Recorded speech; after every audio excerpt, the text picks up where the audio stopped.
سلام کوچولو، حالت چطوره؟ من مسافر زمانم. اومدم تو رو ببینم چون دلم برات تنگ شده. میشه بغلت بکنم؟ عجیبه، با اینکه تو همون منی ولی نیاز دارم پیشم باشی. صدای خندت رو بشنوم، ذوق کردنت به چیزای کوچیکو ببینم. نیاز دارم رویاهای رنگیت قلبم از بیرنگی در بیاره. میشه دستمو بگیری و باهم بیای به زندگی بزرگسالی؟ اینجا همون جاییه که آرزوشو داشتی.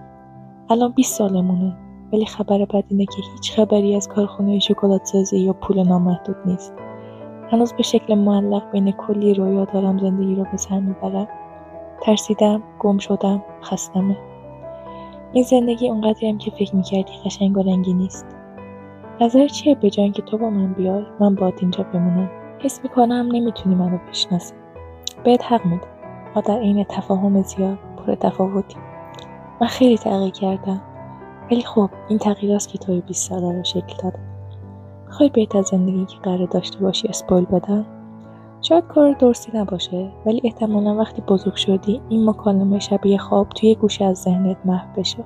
اگه بخوام فقط و فقط یه کاری بگم که با انجامش زندگی تا نجات بدی، اینه که نظر قضاوت و نظر بقیه بابت ظاهره تبدیل به واقعیتت بشه.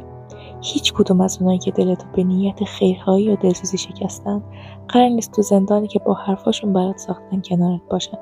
همشون قرار پشت اون میله ها زندگی خودشونو بکنن. در نهایت تو میمونی و واقعیتی که بهت تحمیل شد. قشنگم، تو همه جور زیبایی و نیازی نیست به خاطر حرف بقیه به خودت عذاب بدی. خبر خوب اینه که معجزه‌ای که بهش باور داری تو زندگیت به قشنگترین شکل ممکن قرار اتفاق بیفته. نمیخوام زیاد بهت بگم که چیه.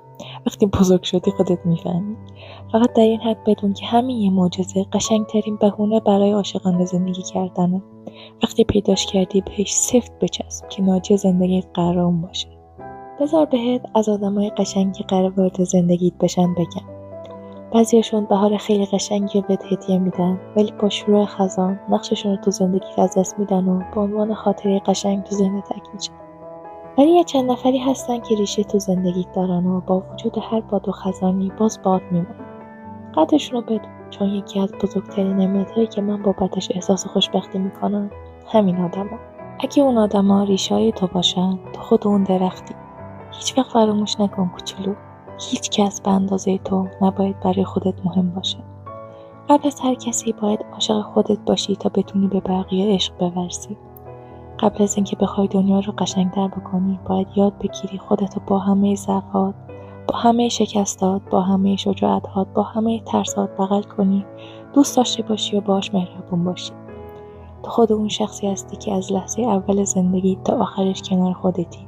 بس باید بهترین دوست خودت باشی. آخرین توصیه‌ای که بخوام بهت بکنم، زندگی همین لحظه‌های ساده ولی در عین حال قشنگی که هر روز زندگیش می‌کنی. شاید به ظاهر معمولی بیان، ولی اگه یاد بگیری از همین اتفاقای معمولی لذت ببری، زندگی جای قشنگتری میشه. یادت باشه، زندگی مسابقه نیست که پایان برات مهم باشه. زندگی یه سفره که باید از مسیرش لذت ببری. حالا وقتشه که برگردم کوچولو.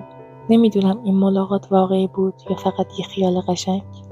اگه یه روز تو آینده حس کردی که تنهایی، یادت بیاد که یه توی 20 ساله جایی تو زمان خیلی دوستت داشت و هنوزم داره.